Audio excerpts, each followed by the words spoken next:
C'est essentiel que le résultat soit juste. Très en amont du médicament se trouve la recherche. Caroline Moirellal nous a ouvert les portes de son laboratoire. J'ai été recrutée pour enseigner et faire de la recherche autour d'abord de la biochimie, de la biologie moléculaire et plus particulièrement le cancer. Donc moi j'ai apporté vraiment un côté cancer à la faculté de pharmacie. J'ai spécialisé mes recherches sur le cancer du sein. Je suis moins dans le médicament que dans les marqueurs, mais les marqueurs avec une finalité peut-être thérapeutique. On est un gros centre de recherche, on est un gros centre de lutte contre le cancer déjà, et donc on travaille bien sûr les uns avec les autres. Si moi je trouve des marqueurs intéressants qui sont surexprimés dans les cancers, je discute avec des... Votre outil, c'est la tumeur. C'est la tumeur, les cellules tumorales qu'on a en culture, et puis on a des modèles de souris aussi.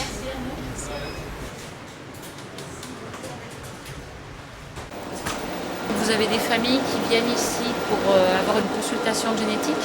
On fait un prélèvement sanguin et on recherche des mutations dans les prélèvements sanguins pour voir en effet s'il y a une mutation héréditaire qui prédispose au cancer du sein et du cancer de l'ovaire.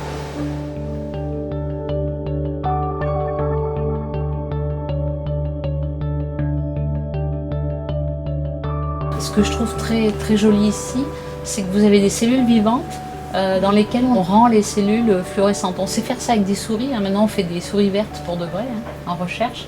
Tous les traits verts que vous voyez, ce sont des chromosomes. Et donc là, on a différents moments du cycle cellulaire, et ça va très vite, mais on va les voir se séparer. Vous voyez ? Ah oui, hop. Je peux le remettre.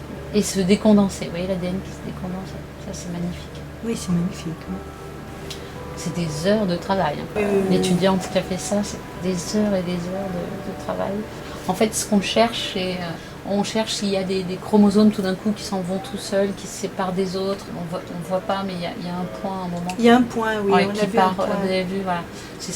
On cherche ça. Donc ça, c'est l'objet de la publication que je suis en train de rédiger. C'est des acteurs de la séparation des chromatides sœurs. Donc j'ai cherché des anomalies d'expression dans des cellules tumorales. Et, voilà. Il y a une femme atteinte d'un cancer du sein sur 10.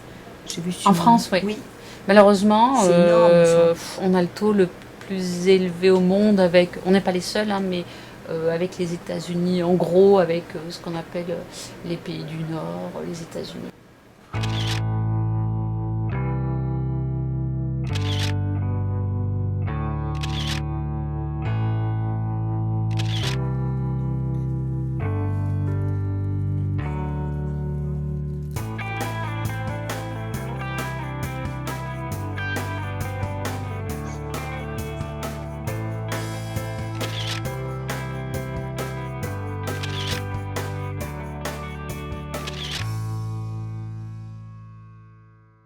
Ça fait combien de temps que vous vous êtes fait opérer? Je me suis fait opérer en septembre 2008.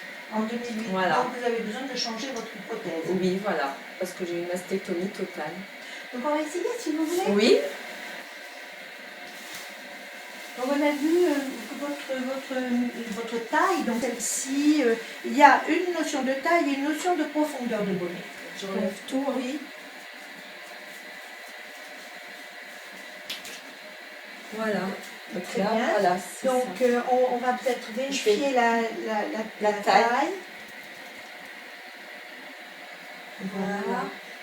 Donc celle-ci, oui, c'est même un 4. Ah oui, et elle est asymétrique. Elle va sous le bras. Comme ça, voilà. En fait, parce que moi, il me manque un peu de... Oui, Là, j'ai un peu creux oui, en fait. Oui, Donc pas c'est trop pour- quand même, c'est- pas voilà, trop, pas pas trop trop. prononcé. Voilà. En fait, c'est là, oui, qui manque. Enfin, c'est pour le galbe, en fait. Oui, pour compenser. bomber. Voilà, pour Voilà. compenser le galbe. Voilà. Voilà. Et avec une petite... Voilà. Pour compenser le galbe. D'accord. Mettre une prothèse mammaire, c'est retrouver son image corporelle mentale. C'est reprendre son intégrité corporelle. C'est donc une étape très importante, le sein étant le symbole de la féminité et de la maternité.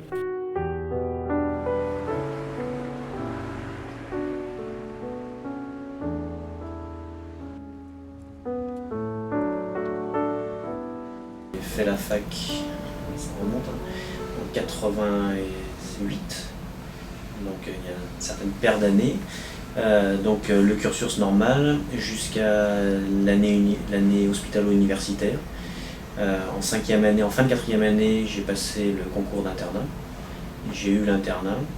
Et donc après, j'ai fait mon armée, mes 4 années d'internat. J'ai fait ensuite 2 ans d'assistanat.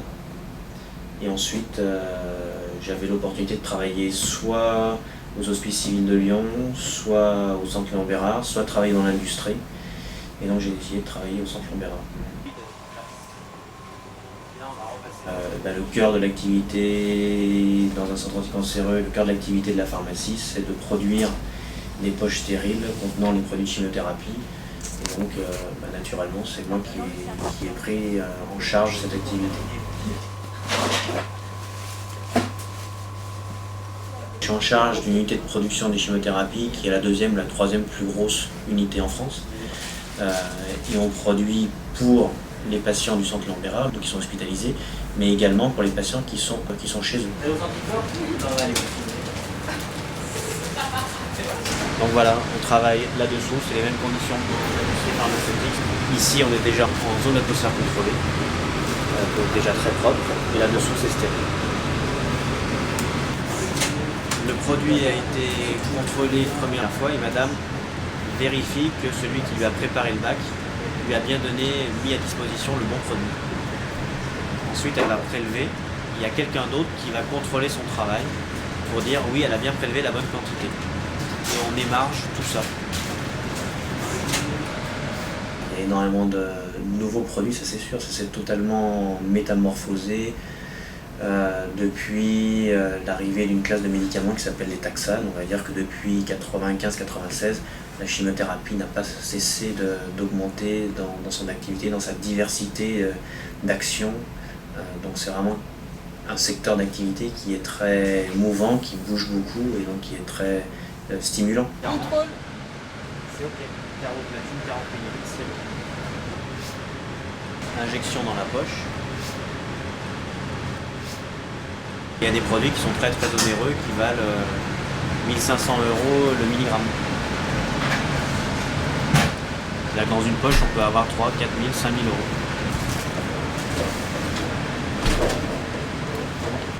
Et il y a des progrès majeurs qui ont été faits, notamment par exemple dans le cancer du sein, où les patientes qui avant avaient un statut particulier, que leur tumeur a un statut particulier qu'on appelle HER2 positive, et bien grâce à la chimiothérapie, clairement, ces femmes retrouver une survie équivalente aux patientes qui n'ont pas ce statut-là.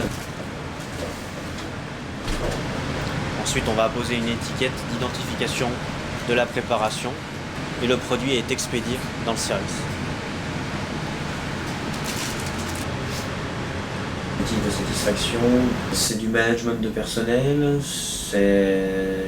ça commence à ressembler quasiment à de l'industrie. Donc c'est très intéressant, c'est de la recherche un petit peu au niveau de la pharmacie, donc c'est des publications, c'est des contacts avec les industriels, c'est de la présence à la faculté, donc très intéressant.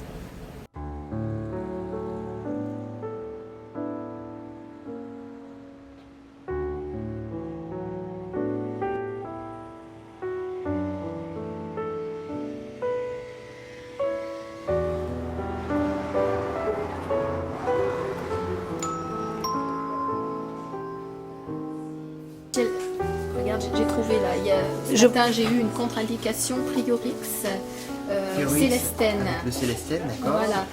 Par contre, je n'ai pas trouvé d'informations dans le Vidal concernant en fait les délais à respecter entre l'administration le vaccin de chaque et la cortisone. Voilà, et la cortisone. D'accord. Voilà. Donc j'ai été à laboratoire là tout à l'heure. On Oui. m'a dit que Priorix cortisone, il fallait un délai de 3 semaines, mais aussi le traitement de cortisone était à forte dose. T'as besoin de quelque chose? Oui, justement des par contre, je vais les biper. La dose qu'a eu l'enfant, c'est 3,9 mg, donc ça correspond à 312 gouttes. D'accord, donc il faudrait qu'elle reçoive 312 gouttes pendant 14 jours pour que la Voilà. contre-indication soit... Alors que là, le nourrisson a eu que 40 gouttes Oui, et pendant un jour. voilà, Donc c'est il n'y ça. avait aucun Donc souci. notre contre-indication n'est pas significative. Il n'y a aucun souci Donc, il n'y a pas de souci. par rapport au On peut vaccin. rassurer les parents. Je voudrais savoir, qu'est-ce que c'est comme Vous variété avez trouvé ça dans une pelouse. Dans la pelouse. Qu'est-ce que c'est? Ça, c'est un champignon qui est magnifique. Ça, c'est beau. Ça, c'est beau. Alors ça, c'est ce qu'on appelle un trichome agrégé, Trichoma aggregatum. Et c'est d'une comestibilité très moyenne, ça vaut vraiment pas la peine. C'est un très beau champignon. Donc il ne vaut mieux pas le consommer On celui-là. peut le consommer, mais ça n'apporte rien sur D'accord. le plan culinaire. Alors là, vous avez des rosés des prés, enfin une des variétés. Il faut frotter un peu parce que dans ces variétés, il y en a une qui donne la diarrhée et qui jaunit très vite, mais ce n'est pas le cas. Celle-ci donc. Si ça donnait la diarrhée, ça jaunirait de suite immédiatement. Oui, par contre là, vous avez ce qu'on appelle du coprin chevelu. Vous voyez, là, il y a des petites squames, C'est la dernière fois, vous un m'avez peu dit. des cheveux. C'est un champignon qui est d'une délicatesse absolue, qui est excellent. Surtout quand il est jeune, ça c'est Je peux sans extraordinaire. crainte les Ah faire oui, ça manger c'est ce soir extraordinaire à ma comme champignon. famille. Voilà. Il n'y a pas de problème Il n'y a de pas de digestion. problème. Merci.